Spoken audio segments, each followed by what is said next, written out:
Coucou. Dans la vie, il y a des métiers qui ont l'air cool. Footballeur, réalisateur, super-héros. Et après, t'as ceux auxquels t'as pas trop pensé. La CB12, s'il vous plaît. T'as tout le temps besoin d'argent, surtout quand t'es étudiant. Le loyer, le manger, le transport, le bar. Et pour ça, il faut travailler. Depuis quelques années, je suis chargé de remplir les rayons dans un supermarché. Le rayon poubelle. Oh, une pomme. Je dis poubelle parce que les gens se rendent compte que les produits sont moins chers ici. En plus, on dirait les mêmes en apparence. Je trouve de tout. Une chaussure dans un frigo, du poulet avec les boissons, un nain de jardin dans un congélateur. Quelques trucs qui me dégoûtent, les clients qui laissent des articles utilisés. Une pomme à moitié mangée, un soda ouvert, un mouchoir usagé. Faut avoir un taux de je m'en balai élevé. Sur ma veste, il y a marqué « J'en connais un rayon ». En gros, ça veut dire « Hésitez pas à me déranger hein. ». Le mec qui a écrit cette phrase est un sadique. Les clients viennent me demander des renseignements sur tout. C'est où les bananes dans le rayon des fruits. Vous pensez que je peux faire du Welsh avec cette bière? Ouais, j'en ai aucune idée.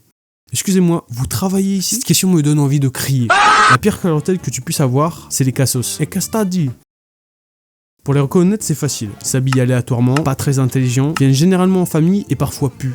Une fois, j'ai vu une fille prendre une glace, l'ouvrir, voir que ça ne lui plaisait pas, et la jeter ouverte dans le congélateur. J'étais choqué.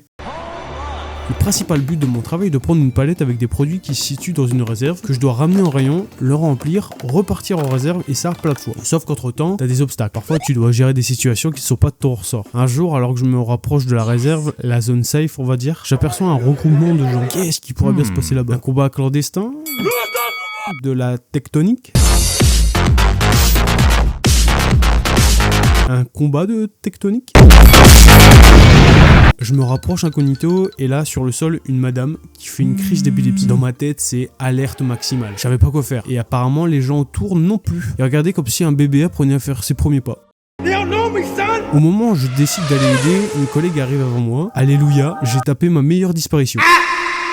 Maintenant, parlons des différents types de clients par horaire. Durant la journée, il y a 3 types de clients qui s'enchaînent. D'abord, on a les lève-tôt. Les premiers à prendre les produits mis dans le rayon il y a 10 minutes. Ceux qui ont des bons de réduction qui datent de 2000 ans. Les avez reconnus, ce sont les personnes âgées. Ces personnes ont tout le temps du monde, mais non, ils sont là comme à un départ de course. Du matin à la fin d'après-midi, ce sont les familles. Tu dois faire gaffe, pas écraser un enfant avec ton tire-palette parce que les parents ont la flemme de regarder. Petite histoire, je viens remplir les œufs dans le rayon œufs, Captain Obvious. Il y a des œufs placés sur une palette et là je vois un gosse debout sur les œufs. Déjà, j'ai envie de faire un home run.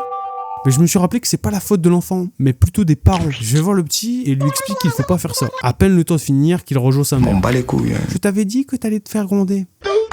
J'ai failli tout casser. Enfin vient le troisième type, les fêtards. Ayant comme seule question, salut chef, tu sais où je pourrais trouver la Red Bull? Et tu le répètes plein de fois comme si c'était un panneau. Mais en fin de compte, je pense que tout le monde devrait travailler dans ce genre de métier pour avoir une idée de ce que c'est. Au moins 2 mois. Ça fait 5 ans que je fais ça.